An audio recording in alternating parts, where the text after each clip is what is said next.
خانقاہ ربانیہ نقشبندیہ روحانی معالج پیر مفتی احسن محمود نقشبندی صاحب۔ انتہائی واجب و احترام سامعین و سامعات، آج 12 ربیع الاول جمعۃ المبارک کا مبارک دن ہے۔ ایک 12 ربیع الاول کی وجہ سے ایک اور جمعۃ المبارک اپنی حیثیت کے اعتبار سے آج کا دن ہمارے لیے بہت ہی مبارک دن ہے اور ہماری یہ خوش نصیبی ہے، اللہ تبارک و تعالیٰ نے ہمیں اپنی زندگی کے اندر یہ دن ہمیں دکھایا۔ ایسے اکثر 12 ربیع الاول عام دنوں میں یہ دن آتا ہے، لیکن اس مرتبہ جمعۃ المبارک کے دن آیا ہے، تو اس لیے آج کے دن ضروری سمجھنا کہ آج کے دن چونکہ رحمت عالم صلی اللہ تبارک و تعالیٰ علیہ وسلم کی آمد کا دن بتایا جاتا ہے کہ 12 ربیع الاول کے دن حضور پاک صلی اللہ علیہ وسلم کی ولادت کا سال ہے۔ جیسے کہ میں نے عرض کیا تھا کہ اس میں اختلاف ہے، اس کے باوجود آج حضور کی آمد کا دن ہے، دنیا میں تشریف لائے اس حوالے سے کہ آپ دنیا میں کیا مقاصد دے رہے ہیں، کن مقاصد کی تکمیل کی تشکیل کی گئی رحمت عالم صلی اللہ علیہ وسلم، تاکہ ہم حضور کے آنے کے مقصد کو پہچان کر ان مقصدوں کے اندر ڈال کر اس کی تکمیل کریں، تاکہ اللہ تبارک و تعالیٰ ہماری دنیا میں بنا دے، آخرت میں بنا دے۔ اگر ہمیں حضور کی بعثت کے، حضور کی دنیا میں آنے کے، حضور پاک صلی اللہ علیہ وسلم کو خاتم النبیین، امام الانبیاء بنانے کا مقصد ہمارے سامنے نہیں ہوگا تو ہم زندگی میں کبھی کامیاب نہیں ہو سکتے۔ کہ آپ صلی اللہ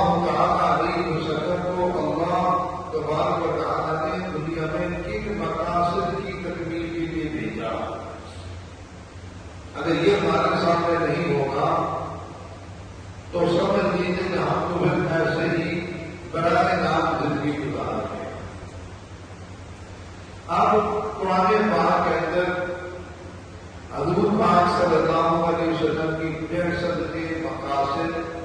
اللہ تبارک و تعالیٰ نے 3 مقام پر بیان کیا ہے۔ سب سے پہلا اور بنیادی مقام، جب حضرت ابراہیم علیہ السلام نے بیت اللہ شریف کی تعمیر مکمل فرمائی، پھر اس موقع سے زیادہ اٹھاتے ہوئے کہ میں نے اللہ کے گھر کی تعمیر مکمل کر رہا ہوں اور یہ دنیا کے اندر، اس کائنات کے اندر اللہ تبارک و تعالیٰ کا سب سے پہلے گھر بنانے کی میں سعادت حاصل کر رہا ہوں، تو یہ موقع بہت اچھا ہے۔ اس موقع پہ دعا کی جائے، اللہ تبارک و تعالیٰ قبول فرمائے۔ چنانچہ اس موقع کو غنیمت سمجھتے ہوئے ابراہیم علیہ السلام نے رب کے دعا کی، ربنا وابعث فیہم رسولا من انفسہم، اے اللہ، آپ نے جس آخر و زمان پیغمبر کو محمد عربی پاک صلی اللہ علیہ وسلم کو دنیا میں مبعوث فرمانا ہے، میری دعا کہ اے اللہ ان کی ولادت، ان کی بعثت میری اولاد میں سے فرما۔ اب ایک تو یہ دعا ہے، ان کی بعثت کدھر سے ہو، میری اولاد میں سے۔ پھر ان کی بعثت کے مقاصد بتا دیے کہ وہ بیٹوں کی بعثت کا مقصد کیا ہے،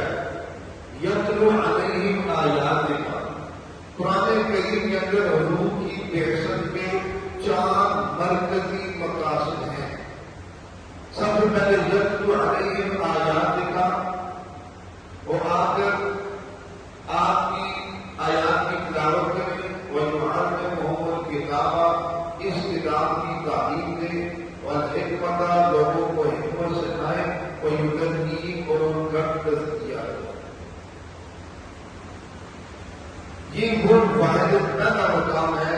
جہاں حضرت ابراہیم علیہ السلام نے دعا فرمائی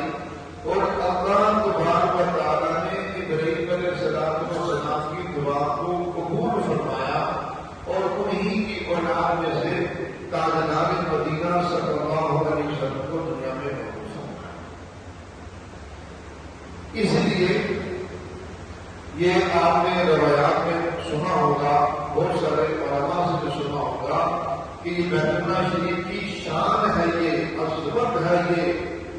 کہ اس مقام پر کھڑے ہو کر ابراہیم علیہ السلام نے پہلی دعا کی اور قبول ہوگی۔ اس نے فرمایا جس وقت آپ کی بیت اللہ شریف کے اندر حاضری ہو اور پہلی نگاہ پڑے جو دعا کرے کے اندر قبول ہے، یہ اس مناسبت سے، اس نسبت سے یہ دعائیں قبول ہوگی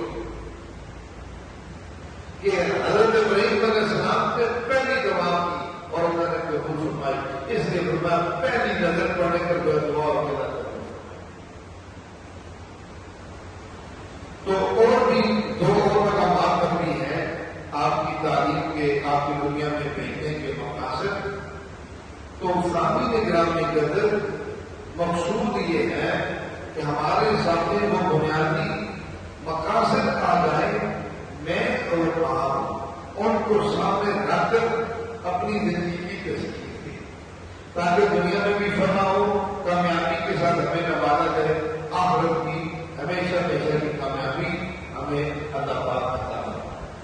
ہمارے ہاں جادو، جنات، بندش اور نظر بد کا شافی علاج قرآن و سنت کی روشنی میں کیا جاتا ہے۔